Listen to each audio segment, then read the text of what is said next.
welcome to The Firm. On the show this week, we witness birth, death and whistleblowing in between. The 6 big bang changes in India's new company law. The death of a spot exchange. And SEC completes 2 years of whistleblowing.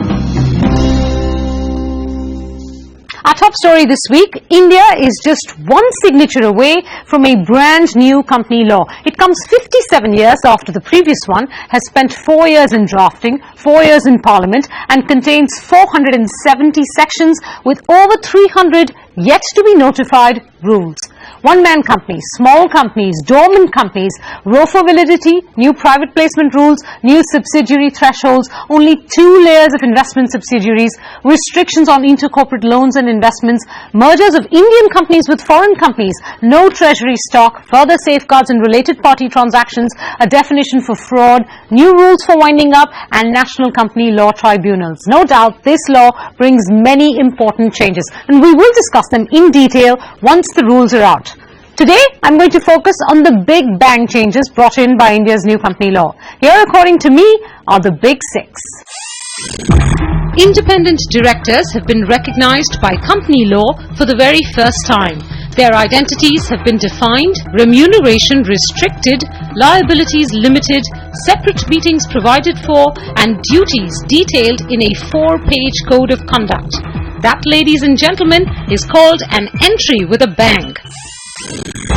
And yes, independent directors have to be rotated, as is also applicable to audit firms.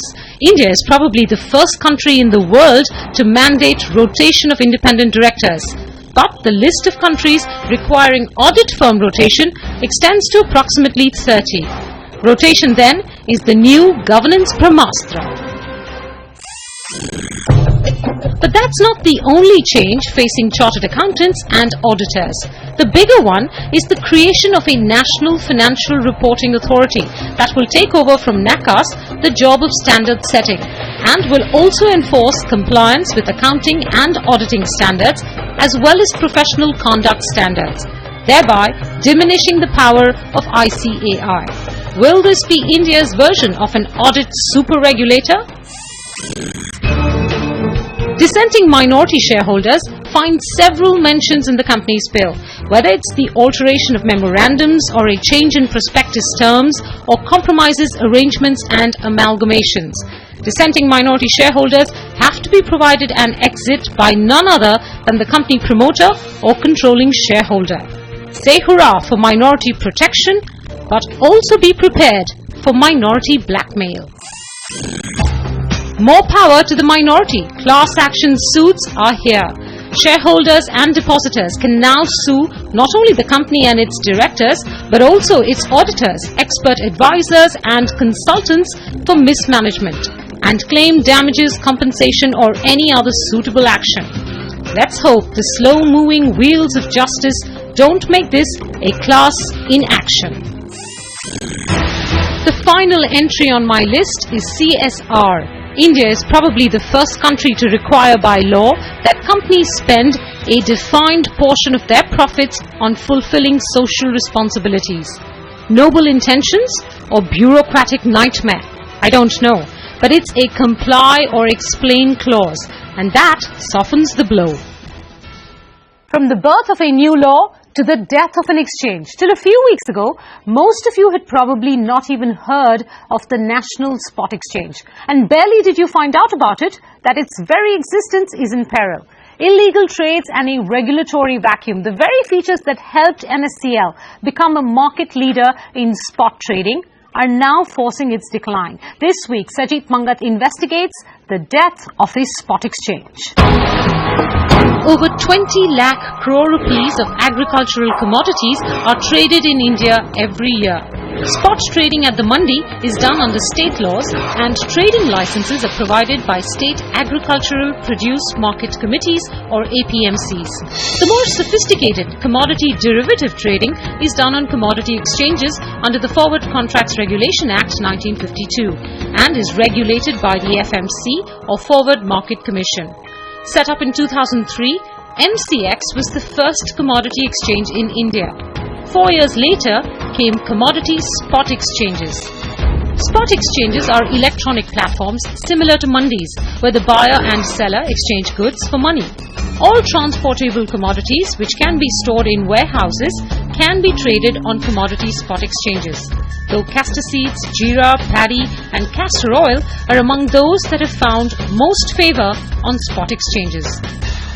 When in June 2007, the government granted three entities, NSEL, NCDEX Spot and RNext, approval to set up spot exchanges, it stipulated that they undertake only ready contracts. A ready contract is a spot transaction with delivery of goods within 11 days. In trade parlance, it's called a T+10 contract. Spot exchanges are also allowed to offer one-day forward contracts, that is, trading in warehouse receipts and intraday netting of transactions. But since these are forward contracts and forward contracts are not generally permitted on spot exchanges, the exchanges have been given a specific exemption to allow just one-day forward contracts. Spot exchanges have also to adhere to the conditions that all outstanding positions will result in physical delivery and that the exchange will not allow any short selling on its platform. Oddly, even though spot exchanges have a set of rules to play by, no regulator was given the task to enforce them. There is a regulatory vacuum in respect of spot exchanges. 3 spot exchanges were exempted by the government under section 27 of FCRA to conduct forward trading in one-day contracts. This was done to boost volumes so that their economic viability improves. However, there were many conditions also, like they can't do short selling, etc. National Spot Exchange, or NSCL, was set up by the Jignesh Shah promoted FTIL group. It began trading in 2008 and within months captured a bulk of the electronic spot market. Much of the credit goes to its most popular product, the Vyaj Badla product. Here's how it works, or I should say, worked. The transaction involves mill owners or planters, the spot exchange and brokers acting as financiers on behalf of their retail and HNI clients. In the first phase, a mill owner buys the produce on the NSCL or from mandis using cash or agricultural financing, largely from PSU banks. The stocks bought are stored at warehouses owned or rented by the mill owner. Once this first step of the transaction is completed, the Vyaj Badla cycle starts. In what is called a pair trade, the mill owner sells the produce to the financier on the exchange platform under a T+3 or T+5 settlement cycle. The mill owner simultaneously enters a long-term, higher-price forward contract to buy the stock from the financier at the end of 25 days, 30 days or 36 days. At the end of the tenure, these contracts are rolled over. The mill owner recovers his money. The financier gets the difference between the two contract prices, amounting to an approximately 14–16% return per annum. It's a risk-free return, as the financier holds a warehouse receipt for the goods and NSCL stands counterparty guarantee to any transaction failure. This Vyaj Badla product and its many cousins survived on continuous rollovers or new money. Castor seed, castor oil, cotton wash oil, paddy, steel, those were the 5 commodities that witnessed huge investor interest with minimum investments ranging from between 3 to 10 lakh rupees. Brokers marketed it as a risk-free, assured return, using none other than a NSCL presentation to make the pitch and pointing to the exchange's counter guarantee as a fallback. Brokers say NSCL played facilitator in more ways than one, even though owner Jignesh Shah denies that. I tell you, please follow 900 circulars which have been released by the exchange. Exchanges can never and exchanges never. Members would have marketed, and that also would have been indicated things. But if you see, we have strictly prohibited that you cannot. It's a buyer and seller platform, spot platform. Ka matlab hi hua hai. Yes, it might evolve. People might calculate what is the return which comes. But otherwise, if you ask me, exchanges never. And you please see the circular. If not, I'll send you the circular. I will send you the presentation which you made to the investors. And they invested because if National Spot Exchange presentation was there. I don't think National Spot Exchange can or should have. Please refer the circular. But if it is the case, you please bring it to me. The Vyaj Badla product may have been ingenious, but it was also illegal Because as mentioned earlier, spot exchanges can trade only in ready contracts and one-day forward contracts. Under the FCRA, the second part of the pair trade, or the T+25, T+30 or T+36 contracts, amounted to forward contracts, and spot exchanges are not allowed to trade those. The NSCL violations were first noticed by the FSDC in May 2011. A subcommittee consisting of representatives from the Consumer Affairs Ministry and Reserve Bank of India was apprised of the lack of regulatory oversight on spot exchanges and their products. 8 months later, in February 2012, the DCA, that's the Department of Consumer Affairs, appointed FMC as the designated regulator of spot exchanges. But the Commission was only empowered to seek information and periodic submission of trading data by spot exchanges. Within days, FMC raised the first alarm. It asked NSCL to explain how 55 contracts on its platform have a settlement period of more than 11 days. It also highlighted instances of short selling by entities.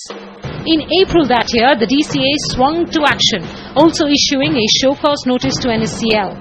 The investigation continued for a year, during which FMC submitted to the ministry a draft legislation to regulate spot exchanges. We were empowered last year to seek information from the exchange. We started seeking information in formats, specific formats, and when we got the reports, we actually found that this exchange was violating some of the conditions like no short sell, delivery of the outstanding positions after 11 days. And we reported to the government, and actually government has taken action on that, and a recent interim order of the government that they should not launch any fresh or further contract was actually in response to the report that we had sent.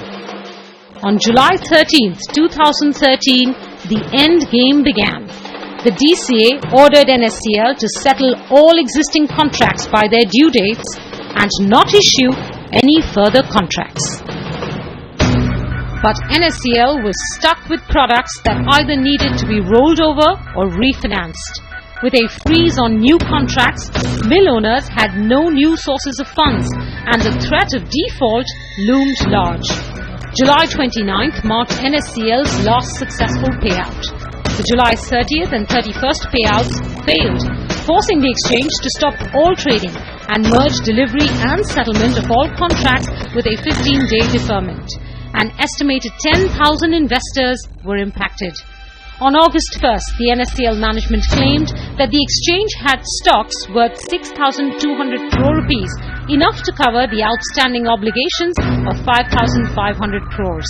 It also declared that the Settlement Guarantee Fund had 839 crore rupees, but that number was subsequently revised down to just 65 crores. That same day, NSCL worked out a settlement plan of 5% payments every week for 20 weeks. All the, I think 18 plus minus plant owners came. Meeting lasted for 7 hours. Each one of them spoke about themselves, etc., etc. And then members also came. There was a joint discussion between them. I think this challenge was there, but at the same time, I sincerely feel yes, there was a challenge, but with mutual dialogue, and everyone has said, and majority of them said that we want to settle even before 5 months. So that is also possible that they give that. 13 of them said that they will be taking the same time, and there is an what you can say, if anyone delays, in the sense in this period also there is a penalty. That 16% interest has to be paid. So I think there is an incentive to pay early. FMC has also impressed upon the borrower entities to compress their schedules, mobilize funds and repay as soon as they can, and most of them are very keen to do that as well. The exchange as it stands today has suspended all operations, and its future will be decided once the settlement process is complete and new guidelines for spot exchanges are notified. Till then, it's a waiting game to verify if NSCL indeed has 6,200 crore rupees of commodity stock, to watch if mill owners pay up in installments of 5%, and to check if Jignesh Shah is able to contain the collateral impact on his other exchanges. Since July 13th, Shah's company FTIL has lost thousands of crore rupees in market capitalization. His listed commodity exchange MCX has suffered the same fate. His newest venture, MCXSX, has yet to find its feet. Not long ago, Shah and FTIL failed SEBI's fit and proper test. That red ink may come back to haunt his exchange empire. Will Jignesh Shah go unscathed even as his spot exchange self-destructs? And will new regulations prevent another NSEL? Well, answers to those questions are still blowing in the wind. With that, let's take a quick break on the firm. Coming up on the other side, SEC completes 2 years of whistleblowing.